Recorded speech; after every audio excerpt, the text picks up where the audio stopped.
It was Craig's idea to begin with. He's the one Okay. who came up with it But we should and probably add this by pitched saying it that to it me. was Yeah. literally in our wedding vows that we would never write together. Yeah, We it both was said, literally, it was. Yeah. we said in unison we Yeah. would never do it. I mean, we did know. So in front of God and everyone, we swore. Welcome to Travel, Create, Repeat, where we talk with fellow artists, writers, and performers about travel and creativity. I'm Roxanne, and I'm an artist nomad who's been traveling full-time since 2017. Today's podcast guests are Alexandra Sokoloff and Craig Robertson. Alexandra Sokoloff is a native Californian who sold original scripts and wrote novel adaptations for major Hollywood studios before becoming the award-winning author of 14 thrillers. She also teaches her writing workshop, Screenwriting Tricks for Authors. Craig Robertson spent 20 years as a journalist, covering some of the biggest stories across the globe. His 11 crime novels, mostly set in his native Scotland, have been shortlisted for all of the UK's major awards. He is also on the board of the crime convention Bloody Scotland and organizes Butte Noir. They met in the US, now live in Scotland, and despite writing 2 books together, they are still married. As of this recording. Yeah, ask us again in an hour. So today we're going to be talking about travel and writing and collaboration and whatever else. And so hello, both of you. So good to Hello. see you again. When was the last time it was on Butte in Scotland? Is that the last time I saw you? I think that's the last time we saw each other, but because of like social media, it feels like I know. Yeah. I'm always seeing your stuff. Yeah. Mm. Or have I seen you since in Albania? Was Tirana? Yeah, in Before or after? Albania I can't remember. for Derby Days. And we might What? No. talk about that a little bit. Yeah. Yeah. Well, that's the nomad life, right? You run into each other somewhere, and it's hard to remember sometimes where. It's so good. So where are you guys from originally? Well, you know, I'm a home girl. I'm from LA originally and grew up partly in Berkeley. So all California until, for a really, really long time, it was all California. And I've also lived in the South. And now I have permanent leave to remain in Scotland, thank God. So I'm really happy about that. Yeah. And I'm from Stirling, right in the heart of Scotland. And I've kind of been based here most of the time with just little stays elsewhere. But it's a great base to travel from, which I love to do a lot of. We both love to travel. And we met, I guess, when we were both on the roads. So that was a good thing. That's awesome. Me and my husband, Johnny, we both really love Scotland. And I'm an LA girl, so I totally, I love LA. Okay, so lots to talk about here. So you both, so I'm going to ask an art question and one that I'm kind of curious about. You both transitioned from writing one kind of writing to another, and I'd love to hear about how you transitioned from that. Like Craig, you were a journalist, and then you found your way to writing novels, and Alex, you were a screenwriter, and you found your way also to writing novels. And yeah, if you'd like to just talk a little bit about that. You want to go first? I nodded sort of really subtly at you to go first, but you didn't catch it. I see. So I see. Missing that cue. We've only been married some years. Well, I actually transitioned another time too, because I was a theater kid. I grew up doing musical theater from really early age. We put on plays in my best friend's garage and charged people to see this madness. And and then I did theater in high school. I did community theater. I went to Berkeley and was a theater major there, and we had a collective, a theater collective during and after our years at Berkeley. So I was really, really, really into that. But then what are you going to do with political theater in Berkeley for a living? So I vaguely knew about the film industry, knew nobody down there, but decided that that was the best way to make a living at the writing that I was doing. So I moved down to LA, and you know how it is. Everyone's in the business. So I got a job as a reader. I wrote a screenplay. I had written so many plays before that it was not much of a transition, really. I knew how to do it, just needed to learn a different form. And I loved film, and sold my first screenplay really quickly, and then was a screenwriter for about 15 years before I snapped. And that was a creative decision. I needed to be able to write women that I wanted to write, which was not really very easy in Hollywood at the time. So it was kind of I was rage writing at night while I was working for a big producer, director who is known for blowing a lot of things up. And that's how I wrote my first novel. And when that sold, it made me understand I could make a living being much more in charge of my own creativity and the product that I wanted to be making. So that worked out really well for me. And that's how we did it. One transition after another, they all built on top of each other, and haven't really ever had a real job. That's awesome. Yeah, I had a real job. Journalism Oh, felt yeah. like a real job. I would 21 years I did. I was a journalist, but I was planning my escape quite a bit before the end. I mean, I loved it, and there's lots of parts of it I would have done for nothing. It was just exciting and so interesting. But both those things kind of waned a bit as time went on, and also journalism was changing, and it was quite obvious that it was changing, and that I knew that if I didn't get out, then I'd be kicked out at some point because they were just reducing the number of journalists and reducing anyone who was get rid of anyone who was earning a decent wage. So that writing was on the wall. I wanted to get ahead of that. I wanted to leave on my terms rather than theirs. And writing a novel seemed like the most likely way to do that because it was an extension of what I'd been doing every day for so long. And although it's actually a much more different process than I really thought it might be. Writing was probably my strength as a journalist, but then to take that into a completely different arena was tricky. And that's why it took me 5 years to finish my first book. A, because I didn't have a deadline and I couldn't function without a deadline. And B, I just had no idea what I was doing. So it took a while and I gave up on it a few times. Thankfully, I eventually knuckled down and got it finished. It was my first book was published in April 2010, and I left journalism in October 2010, which was a bit of a leap, but it felt like if I didn't take that chance, I would regret it, and I haven't regretted it. So it's worked out. Wow. That sounds fantastic. It's interesting how, like, one of the things that you said, Alex, about like all these different transitions that you went through before you finally found the novels is like each thing that we do each time we like go to school for something or we have a certain job and then we have another job that's different and then finally we're doing what we're doing in the present. All those other jobs actually gave us something that Oh, helped, yeah, like absolutely. gave us Yeah. skills that we thought, oh, how is this ever gonna, help me? But then it actually ends up helping what we're doing in the present. I think that's so true of writers. That Yeah. everything you do, the things that work and the things that don't work, maybe sometimes the tough stuff more than anything, are all useful, and we store it all away. I frequently say that we're thieves. We just steal everything and hide it away until we need it. Magpies.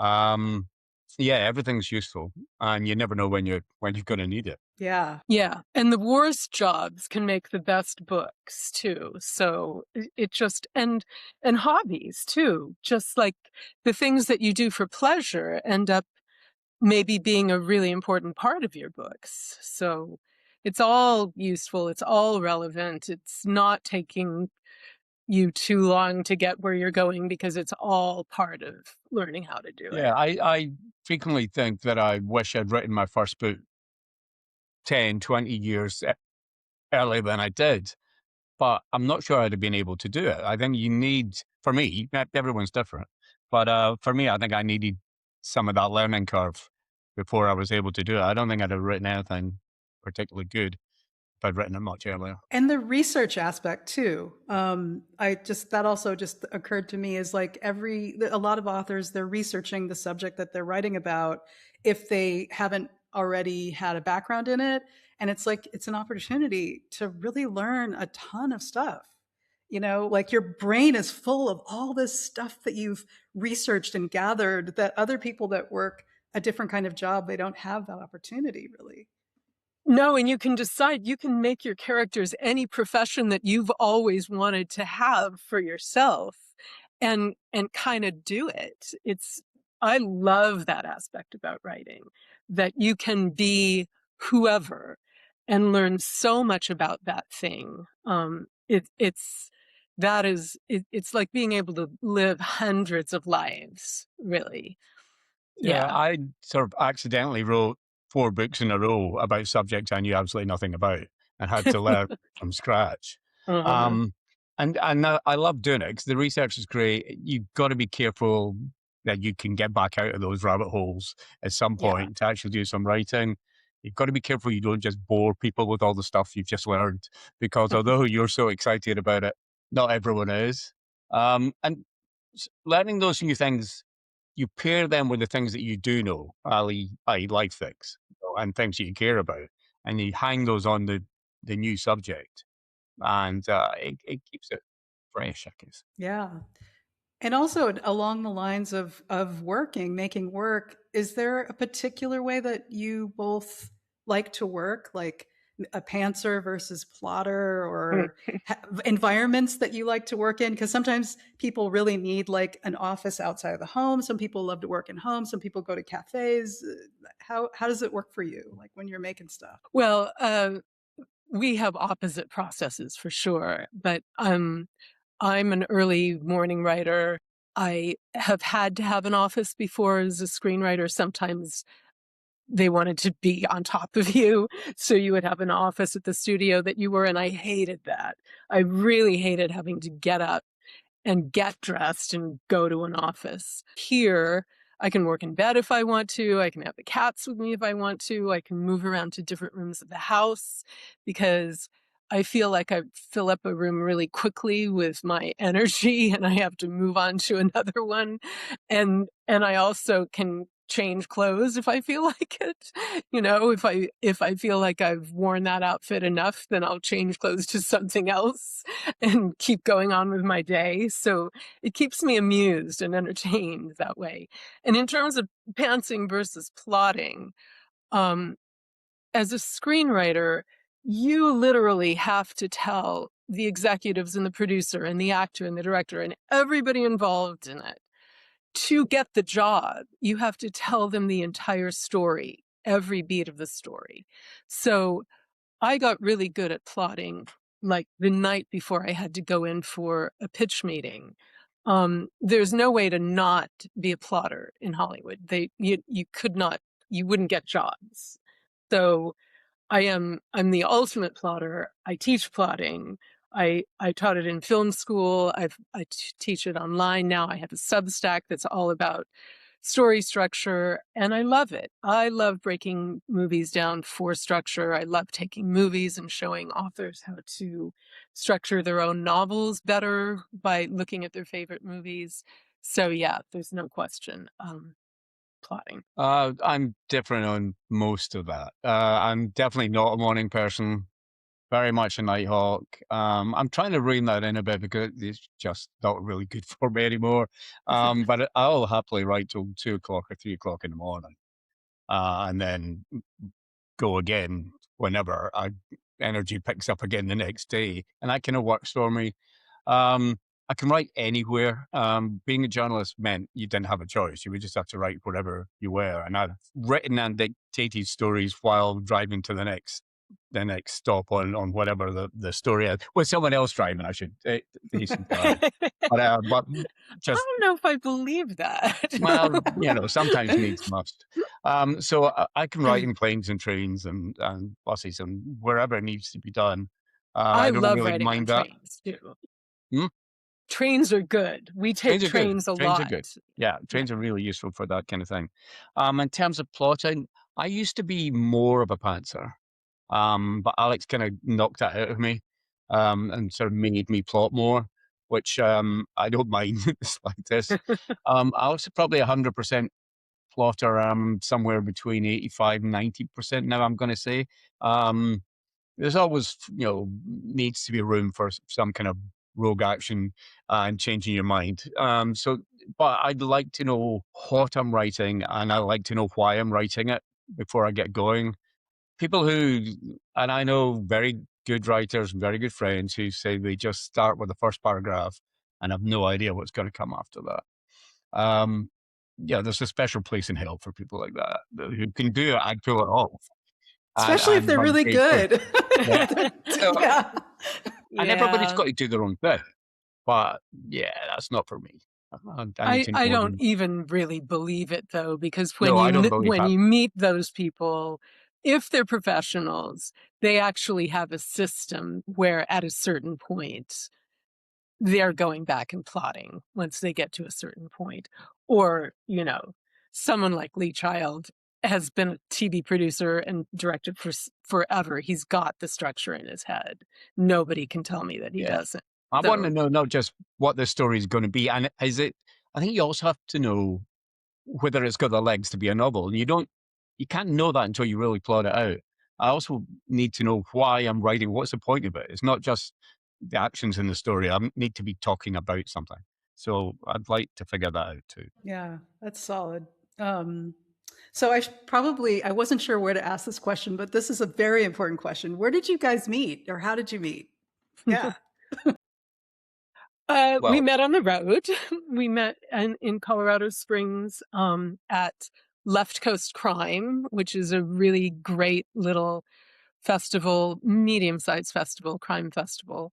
And we were both on the program, um, and we met because he came into one of my workshops I there. came in and I don't normally go to workshops, but I was jet lagged.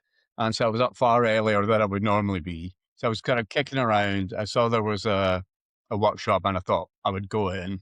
I'd written, I think I was writing my fifth book at that point. And I didn't go in with the expectation to particularly learn, but every day's a school day. But by the time Alex had finished, I'd made 5 material changes to the book. So I went up at the end and introduced myself and said, I've made 5 changes to my book. I owe you a drink. Kind of, that was that, really. Yeah, and then some people we became kind of the scandal of the festival in the bar. Some people knew, some people didn't. There were other things. There were fights going on. It was an interesting, Yeah, so there were, it was yeah. an interesting late night scene at Left Coast Crime that year.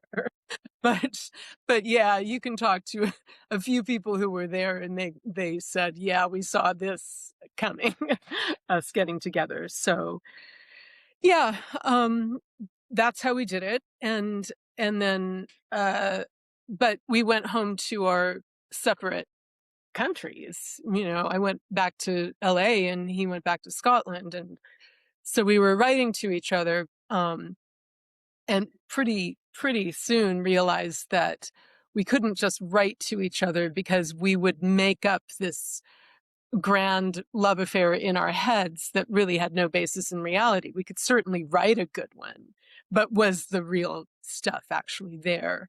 So he came over. No, I went over first, You came right? over first, So yeah. yeah, which that was a trip because I met for the first night.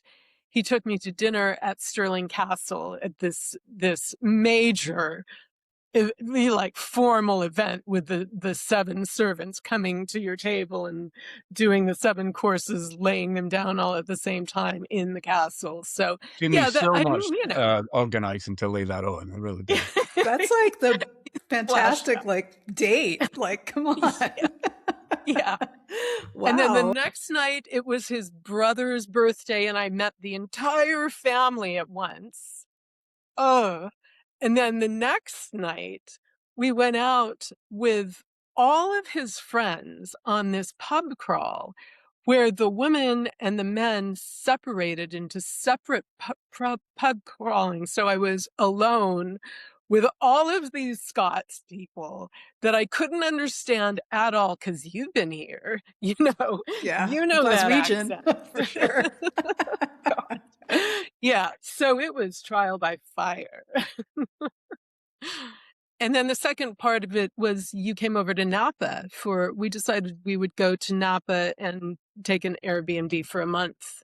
Um, so he could see some of California. And so it's been traveling from the beginning. So that's so funny. Alex, you just went right into my next question. Like you kind of rolled right into it because I am curious about your dynamic. You guys are from two different cultures that are far apart on the map and like just how that works. And I guess you started out like visiting each other and then it just kind of grew, I'm imagining, but the cultural differences and stuff like that, like, how Well, has that they're been? still there. The cultural Yeah. differences butt heads on a daily basis because we Mhm. just so used to doing things differently.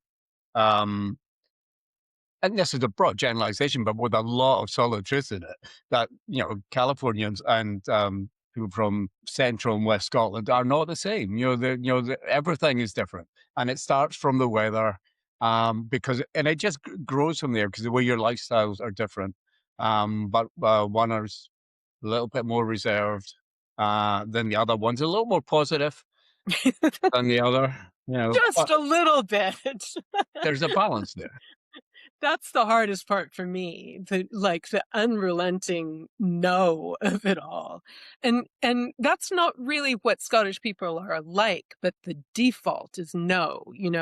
And you understand about the history that they've been at war in this country with the damn English for just forever and invaded and all of it. So of course you have a defense mechanism and the weather contributes to it, I'm sure. And the drugs we had in California obviously contribute to the positivity of it all, the sunshine.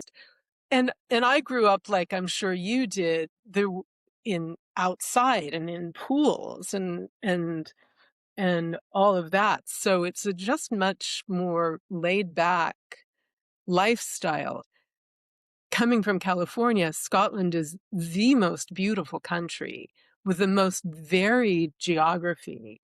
And so many things are so much like California, different parts of California, the beaches and the beaches are different, but that there are, Yeah, the colder. it's all beach, you know. It's an island and the mountains and the lakes and the green and the gorgeousness of it all makes me feel really at home here. So the nature makes up for cultural differences. It's the language that I struggle with And it's still. English. It's English still. They say, you know.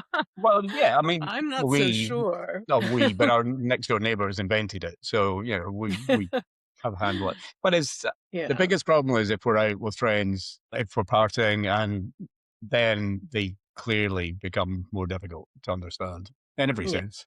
Yeah.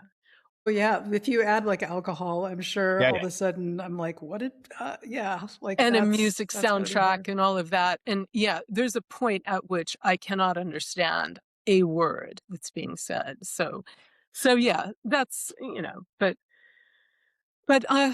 there are so many benefits, especially politically, that I would never give it up. But I do have to work every day a little bit harder than you would someplace else.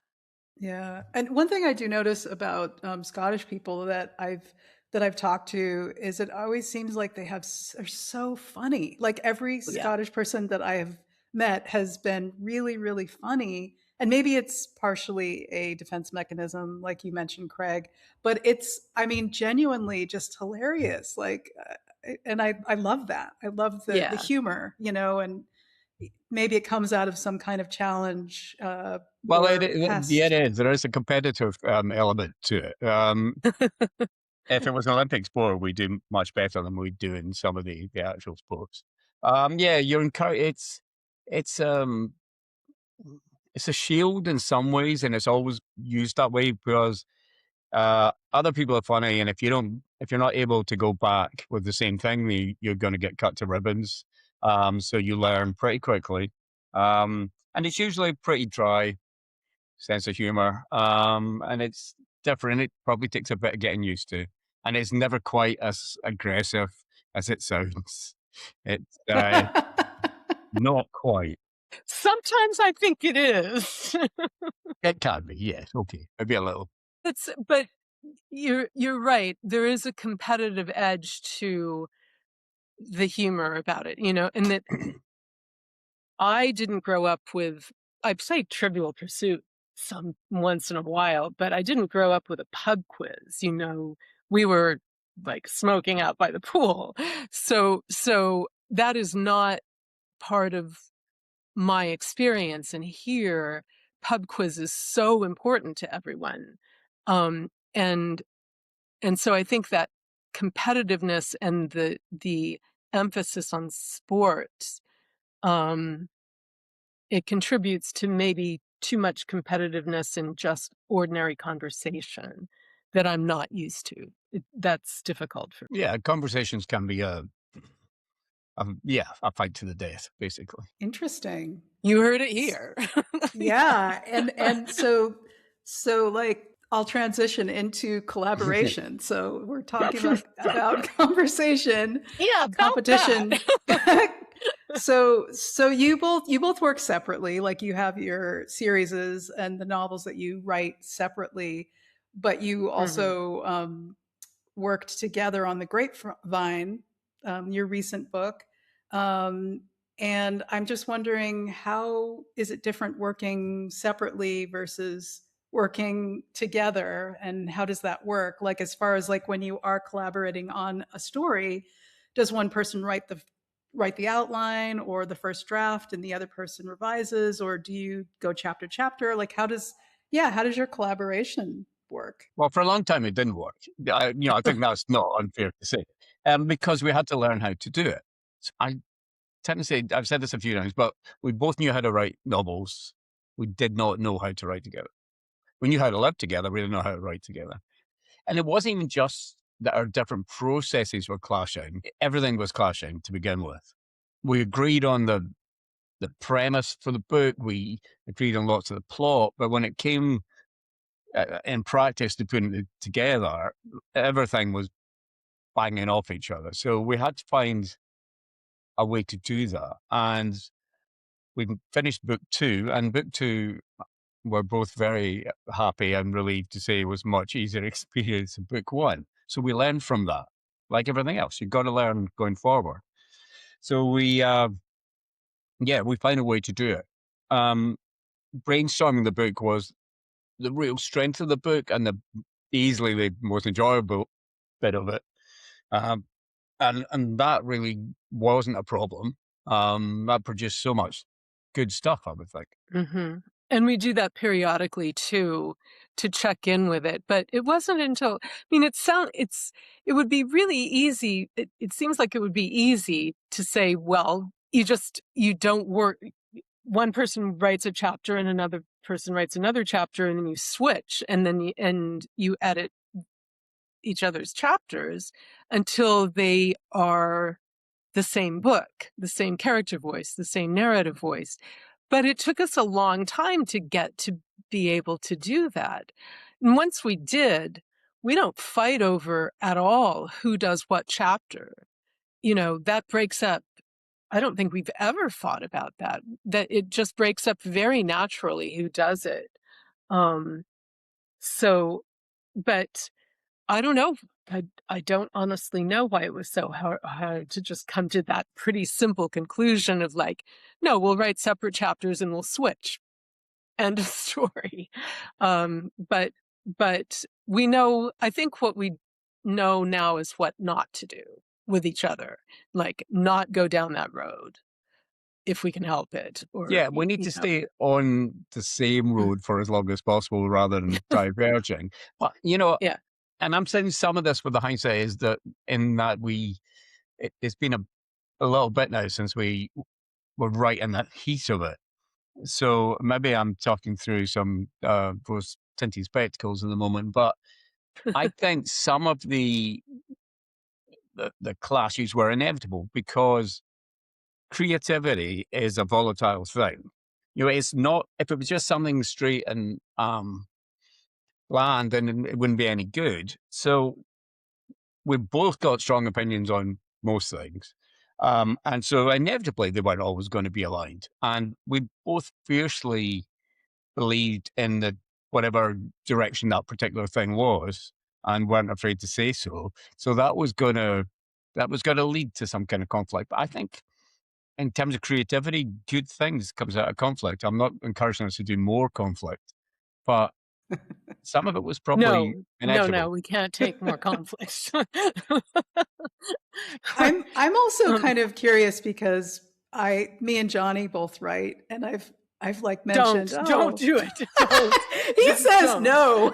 He's like, I'm a terrible person to collaborate with, but he's my developmental editor. Like he goes over my writing, and Well, that's great. it's Yeah. it's actually like sometimes I don't agree with what his suggestion, but most of the time I do actually. Like he's got a lot. He's a Oh, pro. yeah. Like he He really, knows a yeah, thing or two. Yeah. yeah, he really does. Yeah. But yeah, like he's a very strong opinion, and so So I was just curious how that worked with both of you. And there's a Well, I joke think you've about got like to you're have, still married. well, yeah, it came close a couple of times. But I think if you're writing, you know this, you've got to be passionate about what you're writing about. And passion brings strong emotions and strong opinions. And yeah, you just got to find a way of channeling them so that they don't come down in somebody else's head. Well, they're Let's also, we are both thriller writers, or he would say crime. He's a crime writer. There's there's the cultural difference again. In the US, it's mystery and thriller and suspense.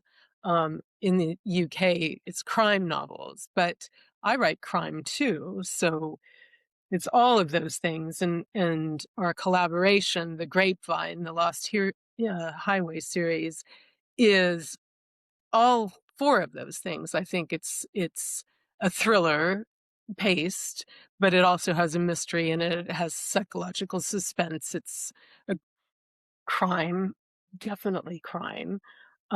So all of those things are very high adrenaline, high intensity subgenres, and so it does bring up strong feelings. It does, and some of it's triggering too. Because we write. My first series, the Huntress series, is very, very feminist. The Lost Highway series is feminist in a different way with a really strong female protagonist. So some of the crimes that they're confronting are very visceral to me, and you have to go to very dark places in terms of what would happen if your daughter disappeared. What would you go through? You have to channel those emotions, and it's not always easy to express why a scene doesn't feel right because it's not acknowledging that kind of pain. Or um and we both go back and forth between those things because Well, I don't as a writer. normally find myself quoting Tammy Wynette, but Tammy Wynette said, "You've got to live a song to do it good," and it's That's the same with right. the book. You've got to invest it and feel it, and Yeah. yeah. I mean, okay, uh, so there's two things I thought of. One is like what you just said, Craig. I've read books by people in the UK that they were set in LA, and I could have sworn, no, this person's from LA. Like they know LA. Like it's so weird, but not. I think as a writer, you're tapping into this empathy. And then the research that you do, you can really convince people that you're from that place. And if you're a man writing a woman, I've read stuff where I'm like, I can't believe that this was written by a man. It feels like a woman. She's real. Johnny's done that. He's really good at that. So my question is, like, this is set in the West Coast, and it's so far away from Scotland, and it's a woman main character. And how did you get into that? The geography was much more difficult than the character, I think, because my last 3 books had all had central characters were women, and yeah, you are pulling up a bit of a trick, but it's people, and I think if you're sensible and sensitive, then that's not a problem. The geography was probably, well, I don't know. The geography was probably 60% of the reason that I thought Alex should get involved in the project, and the character the other 40. I think it's slightly that kind of balance. It was Craig's idea to begin with. He's the one who came up with it. So we should probably at this point say pitched it that to it me. was Yeah. literally in our wedding vows that we would never write together. Yeah, We it both was said- literally, it was, yeah. We said in unison we Yeah. would never do it. I mean, we did know. So in front of God and everyone, we swore. So while I could have written a kind of superficial book set in California, it would probably be mostly places that everybody outside the US would know, but we wanted to get off the beaten track and first, really understand it. tell the pitch. Tell everybody what you told me that You put me on the made spot me now. get bored. Okay, so best as I can remember, you can correct me at any point. The idea was that the protagonist is a 50-something mother whose 19-year-old daughter has gone missing and been missing now for almost a year. The police have effectively given up looking for her. So Lou Gomersall gets in the family RV and goes touring the highways and the back roads of California in search of her or to find the man that took her. Soon she's going to stop at nothing to get her daughter back. Is that close enough? Yeah. It's a great pitch. If people understood through the accent. Yes, that's exactly. Okay. He really didn't say anything more than this. Sorry, I couldn't help But it. also what it did say was, look, I'm going to suggest something. I don't want you to respond at all. Say nothing, or think about it and then come to me and see. Yeah. But that's all he really had to say, because I knew what that story was. And it's so electrifying to me because it is the archetype of Demeter, who loses her daughter Persephone is abducted by Hades into the underworld, and she goes to the ends of the earth looking for her and leaving scorched earth in her wake, So, and I love my other series is a road trip series. The road is such a mystical location to me. And it was just everything that I love in a thriller right there. And so there was no way not to do it. But the location thing about it, I had to be more expansive. I don't think that a UK person really can understand the way that we do as Californians in our bones, how big the state is and how much of it we've seen, that we just feel that largeness of it. But we had been to a lot of the places together that we write about in the book. And that really helped that we'd already done that research just in our travels around California. Yeah. I know California well enough that I could have written a book. Set there, but it wouldn't have been as good. And similarly, with regards to Lou, I could have written it, but it's better for us both having done so. I've no doubt about that. Even though at times during the process, I kind of thought otherwise, I have no doubt now that we're done that it's better for being two of us. There's something kind of interesting both about writing about a place that you're not originally from. I said a short story in Croatia, for example. I haven't published it yet, but I said it there. And Johnny, he's written two things that are set in Europe. And it's just really interesting when you're not from that place, you know. And then also another observation is when you work together as a collaboration with someone, you create something that you couldn't have created just by yourself. Yeah. Oh, yeah. Well, first of all, the position of outsider is always a great thing to write from. It brings a Yeah. different perspective. I wrote a book set in the Faroe Islands, and I decided to have a Scot being there. Because it gave that sense of outsider looking in.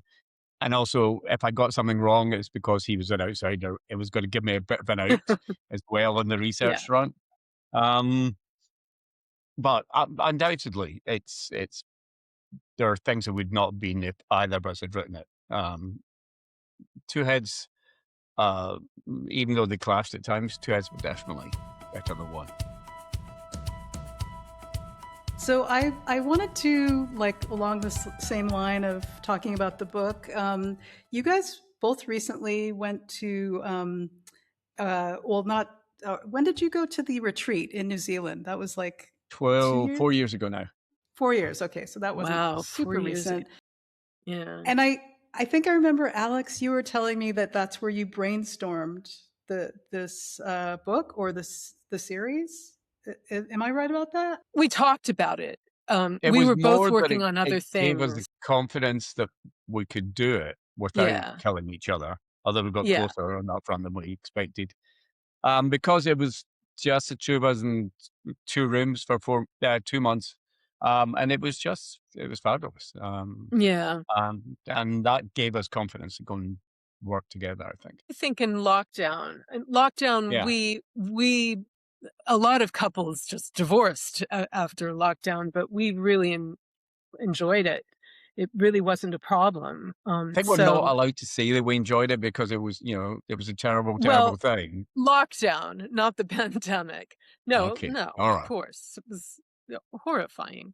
And the thing about New Zealand too is that we had both lost a parent just before we went. So there was a lot of rawness about that, and we were still okay.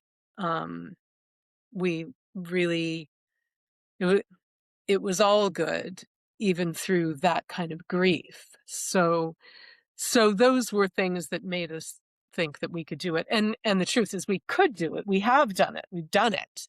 So we just maybe didn't account for some of the things that would happen along the way, which you It's a can't. real privilege So, to be able to do it. Like you guys, we can just put it in a suitcase and everything's with us. yeah. We can write from anywhere. So the fellowship came about thanks to another author, Leah McIlvanney, who's professor of Scottish Studies at the University of Dunedin, and he offered us a fellowship there. And I don't know, we had to think about it for at least 20 seconds, I think. And it was such an opportunity. And they gave Yeah. us a cottage overlooking the peninsula, and it was just idyllic. So both we were given the opportunity to do a lot of work, but also to see New Zealand and the surrounds. And yeah, it was a wonderful couple of months. Yeah, it's such a mythic place. You must go. It really is. It's but all of New Zealand is like being in the Rings trilogy. That's the kind of stunningness that it is wherever you go. Like Iceland is like that too, that you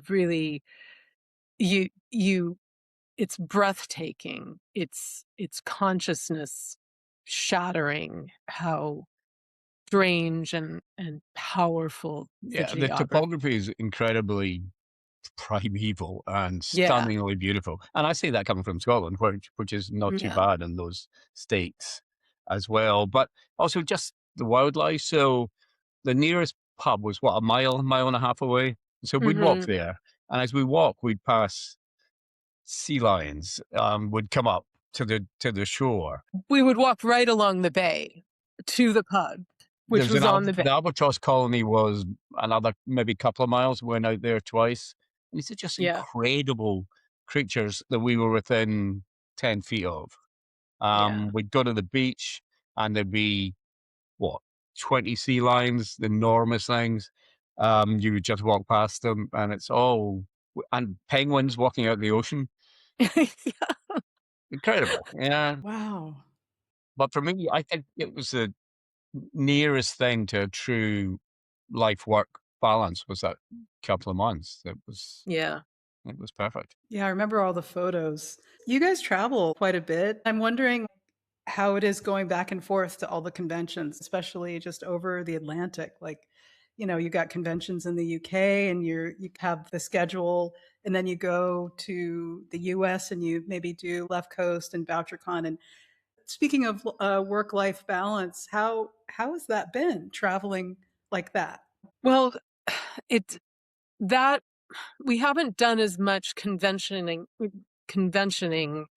in the US since the election, obviously. And and also the pandemic made it different. We do all the UK conventions. We travel a lot in Europe because we have different travel groups of friends. Um, but um, it's like there's some places we don't want to support in the US anymore with money. So that's a factor. And and we're just going to have to see. We're going over to the US for uh, a little over a week for the book launch of the Grapevine. It, That's why that you're that going. I'm going for the World Cup, but we can do the book well, yeah. while we're there. Yeah, he's going over first to do all of that, whatever. But then we're going to, because our character takes an RV and drives around California, that's how we're going to do our book tour. Um, we'll get an RV and we'll go to the locations of the book. We'll do the book signings along the way. Um, and and that's the first time we're going to be over there since the election, but it is just California and Chicago, so that's okay. And we'll be blogging about it on my Substack. We're setting up a Grapevine page that will be posting all of the stuff from our tour there. So we can leave those kinds of links in your. Yeah, I was calculating the other day that as our schedule stands, I'm gonna be traveling to 13 countries this year, with the possibility of adding one more, and some of them at least twice. So it's a lot. It's a lot of travel. I've already been in 9 countries and it's only me. And it's amazing travel, it can be at the same time so tiring and yet energizing. So I think it leaves your body a bit confused, but we both love to travel. And yeah, this year's going to be a lot. And when the new book out, that's part of that. But no, I'd never say no to going anywhere. No, Yeah. I really wouldn't either. That's and I think a lot more artists and authors, certainly people I know, maybe I'm just more aware of it now, but are making that choice, are really rearranging their lives to make that choice. Um, and I recommend it. It's the best. Yeah, I feel different as a person, having lived as a nomad and having experienced all these different countries and cultures and languages. We're in Georgia right now, in Tbilisi, and like also the opportunity of looking back at my home country, the US, with from a different place, being surrounded by people that speak many different languages and their take on the US and the world in general. It's like it's such an education. I feel like any artist, whatever you do, should have an opportunity to travel at least a little bit if they can. Yeah, I mean, we talked earlier about an outsider's view of a country, but I think there's also a strong argument for to see your own country properly, you have to stand outside it and stand next to other people and hear their views on it. It's so easy internally, depending on your own bubble, to have a view that's not as broad as it might be. So yeah, getting out. I mean, can you imagine living in one place, any one place, without traveling? It would be soul destroying. Yeah, I can't see it. Obviously it's a privilege to be able to travel, but I know that you don't have to do it on a grand scale either to really see places. My dad was, well, he lived in 4 different countries before he was 15. At that time, it was an immigration story, but when he did get to the US, he rode the rails. He literally did that, because he wanted to see it. So it's not like it's this there are buses, there are ways to. Not only do you not have to do it on a grand scale, I don't think you see a country if you do it on a grand scale. That's right. When the Y Victorians did the grand tour, they would have went to places that the general populace never would. So you're not seeing the real place. You've got to get down and dirty. Well, you and Johnny are doing it the best way. You stay long enough to really actually experience things and have people, you know, you become part of the neighborhood and you can go back to that neighborhood and experience it as yours. Um, so the kind of European traveling we're doing is not that time intensive, but it's still great. And it still gives you an idea how these countries fit together in a union and in their history. And it does make you a different person. It's expansive. Yeah. Yeah, I really love it. I mean, it's got its challenges, like living as nomads for sure. But I feel like I'm so grateful to, and I'm gonna probably just savor this for as long as we can because things change. Future, Yeah, who of knows? Who course. knows? Um, so we kind of transitioned into talking about traveling for pleasure. Like I know that you guys do a lot of conventions, and there's business related stuff, retreats and stuff like that. Taking them, teaching them, whatever. But traveling for pleasure, like you, we ran into you, Craig, in Albania. You mentioned earlier for Derby days, you and your guy friends, and I'm wondering, do you do that like every year, or it sounds like you also like to travel? You're going to go during one of the conventions in the U.S. You're going for another sporting event. Yeah, I think it's probably, I'm not sure where the balance lies in which I'm doing more of, but yeah, the Albania trip, the same group of us, there's either 4 or 5 ago. We were in Gdansk in Poland just a couple of weeks ago. We were in Bologna last year. So yeah, it's become an annual thing. I'm not sure how, I think we sneaked it past our respective partners that it's become an annual thing. Yeah. It was Oh, framed as somebody's 50th birthday at one point. Yeah. So it's like, well, all right, go ahead. But now we're wise. So we are organizing counter trips of the women. But we're also, But we go away once a year with, there's a group of 10 of us. yeah. And again, this sort of came about by accident. We go away, and at the end of the trip, usually the night before we leave or at the airport on the way back, we all write the name of a city on a slip of paper. It goes into a hat. We have a literal hat, and whatever comes out, that's the place we go the next year. So there's a randomness to it, which we all kind of like. Yeah. So that's We going to call go it on the for holiday hat. 6 or 7 years now. well, that's Yeah. fun. That is Yeah. fun. I love that. So Yeah. you both recently went to the Baltics. Tell me about I mean, just recently you went to Yeah. Estonia and Latvia and Lithuania and maybe some other Finland places. Finland. and Norway. Okay. Yeah. Well, that came about. So we have the holiday hat, we have our girls' trips and boys' trips, and we also have two friends from that I went to school with at Berkeley. I've known them since I was 17. Who our friend Nina is a production designer, and so she has a very, very limited time to travel, to go on vacation, because most of the year she's just locked into production. So they want to do lots of different countries in a very, very short period of time.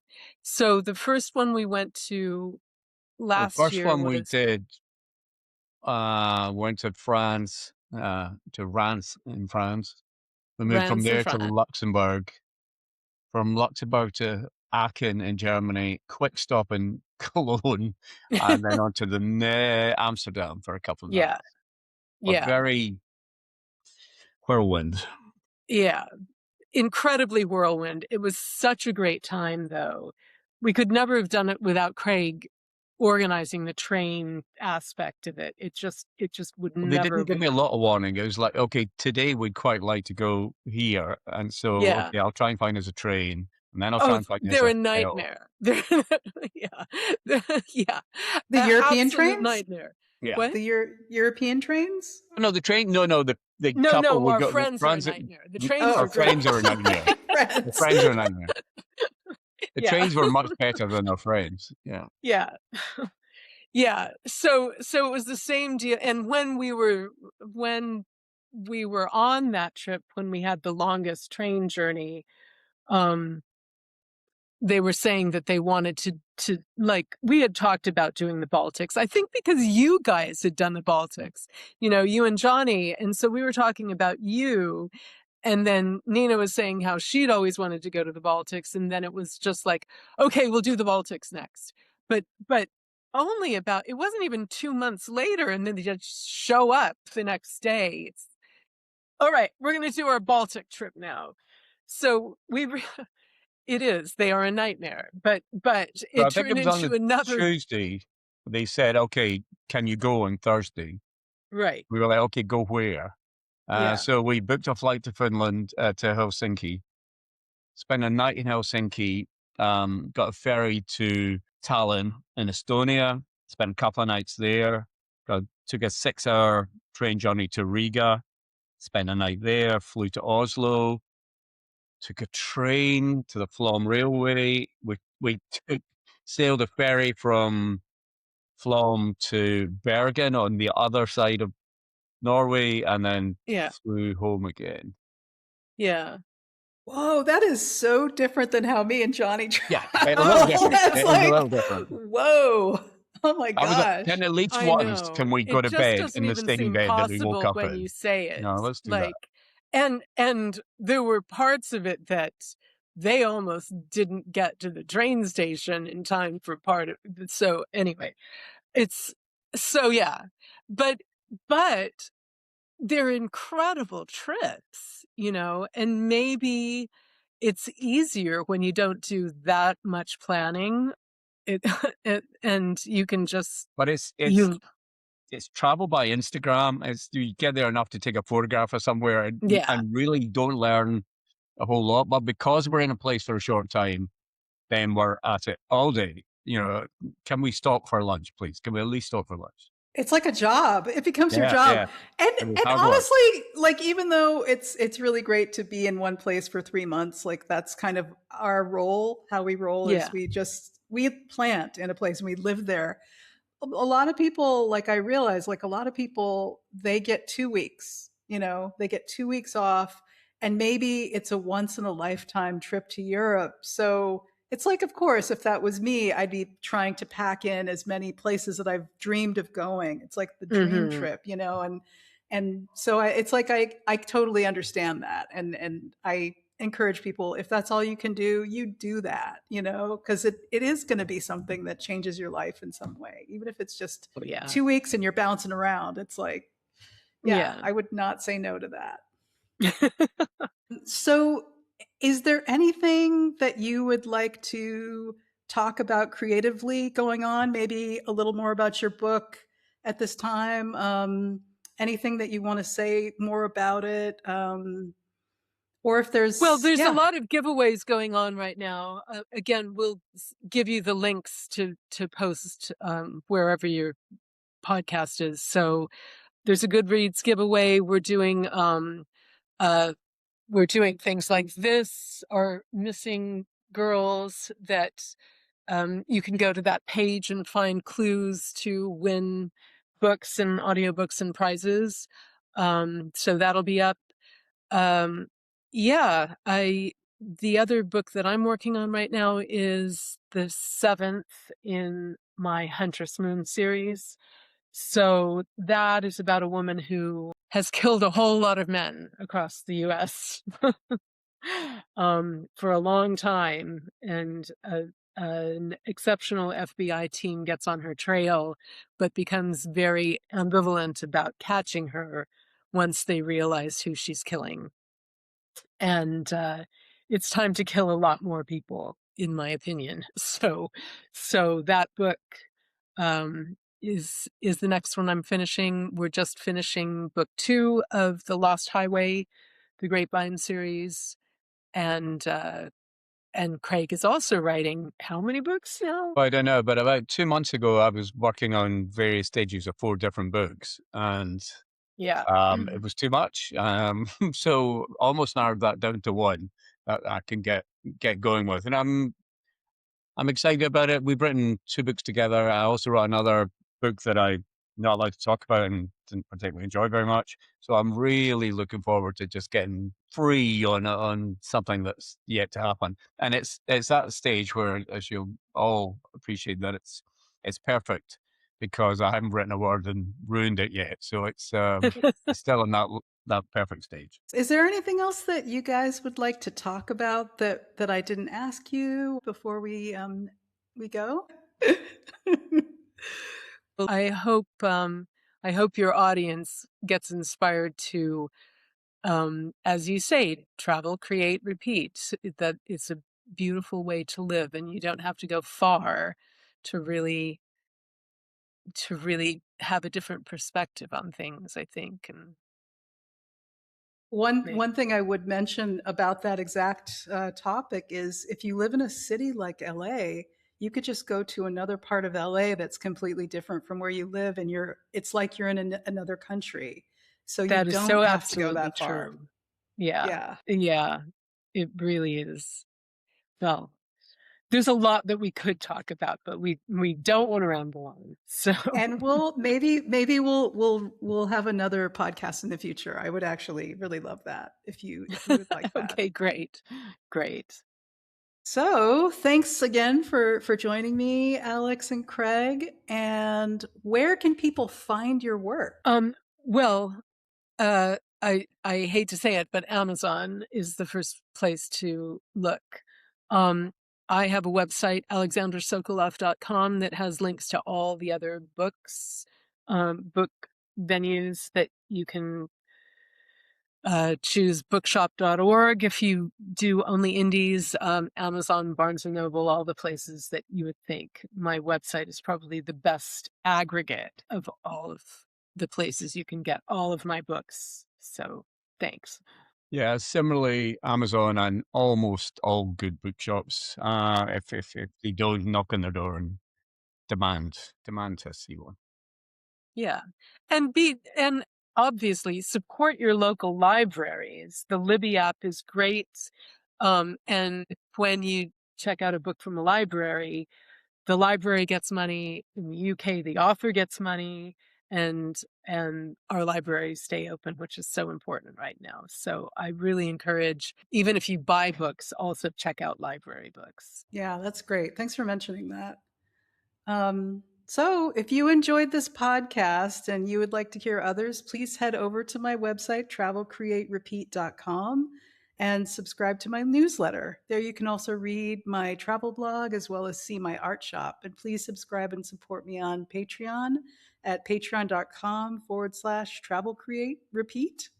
Until next time, happy creativity and travels. Bye. Thank you. Bye.